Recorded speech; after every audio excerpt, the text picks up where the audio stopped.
अस्सलाम वालेकुम गाइस, मेरा नाम साद अली है और फ्रीलांस पाकिस्तान के प्लेटफॉर्म में आप सब लोगों का वेलकम है। आज की वीडियो में बात करेंगे हम लोग के कस्टम ऑफ़र हम लोग किस तरह सेंड करते हैं। जिन लोगों को नहीं पता कि कस्टम ऑफ़र क्या चीज़ है, उन लोगों को मैं ये बताता चलूँ कि जब भी आप किसी क्लाइंट के जॉब के ऊपर अप्लाई करते हैं या उसके ऊपर बिड करते हैं अपनी बायर रिक्वेस्ट में से जाके, तो वो आपको इनबॉक्स के अंदर मैसेज करता है। तो जब वो आपको इनबॉक्स में मैसेज करता है तो उसके बाद आपने उससे उसकी रिक्वायरमेंट्स पूछनी होती हैं और रिक्वायरमेंट्स पूछने के बाद आपने उससे प्राइस के ऊपर डिस्कस करना होता है। तो जो भी प्राइस आपकी तय होती है तो उस प्राइस के ऊपर जाके आपने उसको कस्टम ऑफ़र सेंड करनी होती है। तो आज की वीडियो में हम लोग देखेंगे कि हम लोग कस्टम ऑफ़र कैसे सेंड करते हैं। तो चलिए स्टार्ट करते हैं। सबसे पहले आपने अपनी फाइल की प्रोफाइल में आना है और यहाँ पे मैं आपके साथ एक रियल लाइफ एग्जांपल शेयर करूँगा ताकि आपको अच्छे से समझ आ जाए कि आपने कस्टम ऑफ़र को किस तरह भेजना है। कल मैंने एक क्लाइंट को जो है बायर रिक्वेस्ट भेजी थी और उसके जॉब के ऊपर अप्लाई किया था, तो उसके मेरे अप्लाई करने के बाद उसका मुझे इनबॉक्स के अंदर मैसेज आया। अच्छा, ये मेरे क्लाइंट का मैसेज मुझे आया था। जब मैंने उसके ऊपर अप्लाई किया तो उसने मुझे ये मैसेज किया।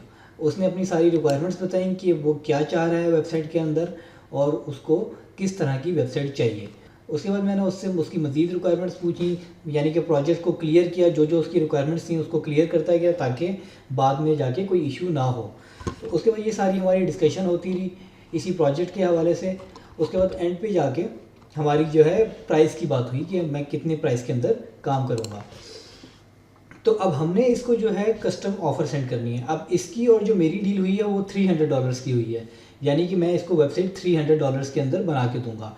तो अब $300 का मेरे पास गिग नहीं है और बहुत सी दफ़ा ऐसा होता है कि आपकी और आपके क्लाइंट के साथ जिस प्राइस के ऊपर वो प्रोजेक्ट तय होता है तो उस प्राइस के ऊपर आपके पास गिग नहीं होता। अब इस सूरत हाल में हमें कस्टम ऑफ़र भेजनी पड़ती है। अब वो हम कैसे भेजते हैं, चले हम देखते हैं। अब यहाँ पे आपको नीचे नज़र आ रहा होगा क्रिएट एन ऑफ़र का बटन। आपने इस क्रिएट एन ऑफ़र के बटन के ऊपर क्लिक करना है।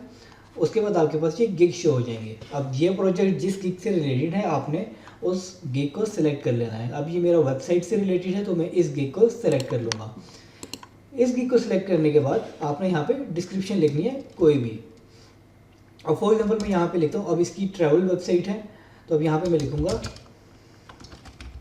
I will create travel website for you. अब आप लोगों ने जो भी आपका प्रोजेक्ट होगा, जिस चीज़ से भी रिलेटेड होगा, उस चीज़ का गिग सिलेक्ट करना है और उसके बाद जो है उसके अंदर ये जो है ना इसके अंदर डिस्क्रिप्शन डालनी है, जो भी थोड़ी बहुत आप डाल सकें। उसके बाद आपने यहाँ पे ऑफ़र, टोटल अमाउंट ऑफ़र के अंदर वो अमाउंट लिखनी है जो आपकी क्लाइंट के साथ तय हुई है।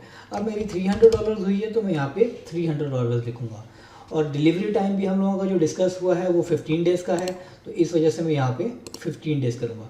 और नंबर ऑफ़ रिविजन्स जो हैं वो मैं इसमें डालूँगा 5 और एक्सपायरेशन टाइम। अब एक्सपायरेशन टाइम इसके अंदर ये है कि फॉर एग्जांपल मैं ये बिड जो है क्लाइंट को जब भेज देता हूँ, एक दिन के अंदर अगर उसने ये ऑफ़र आपकी एक्सेप्ट नहीं की तो वो एक दिन के अंदर ये ऑफ़र एक्सपायर हो जाएगी। तो यहाँ से आपने इसमें एक्सपायरेशन टाइम डालना है। मैं यहाँ पे 3 डेज़ डाल देता हूँ और यहाँ पे आस्क फॉर गिग रिक्वायरमेंट्स, इसके ऊपर आपने चेक करके यहाँ से सबमिट ऑफ़र पे क्लिक कर देना है। अब ये देखें, अब ये उसके पास जो है कस्टम ऑफ़र चली गई है। अब यहाँ पे ये देखें, ये लिखा हुआ आ रहा है ऑफ़र एक्सपायर ऑन नवंबर 7 2017, क्योंकि अब मैंने 3 दिन का इसके अंदर टाइम डाला है। अब ये 3 दिन के बाद एक्सपायर होगी और यहाँ पे ये अमाउंट शो हो रही है कि जितने डॉलर्स का प्रोजेक्ट हो रहा है। और अगर आपसे यहाँ पे कोई गलती हो गई है, आपने जो है ज़्यादा अमाउंट डाल दी है या ज़्यादा कम अमाउंट डाल दी है, या आपने नंबर ऑफ़ डेज़ जो हैं वो ज़्यादा डाले हैं या कम डाले हैं और आप उसको चेंज करना चाहते हैं, तो आप यहाँ से विड्रॉ कस्टम ऑफ़र पे क्लिक करके इस ऑफ़र को ख़त्म कर सकते हैं। उसके बाद न्यू ऑफ़र जनरेट कर सकते हैं। तो आई होप आप लोगों को ये वीडियो समझ आई होगी और आपको ये पता चल गया होगा कि आपने कस्टम ऑफ़र कैसे भेजनी है। तो इंशाल्लाह नेक्स्ट वीडियो में मुलाकात होती है, तब तक के लिए खुदा हाफ़िज़।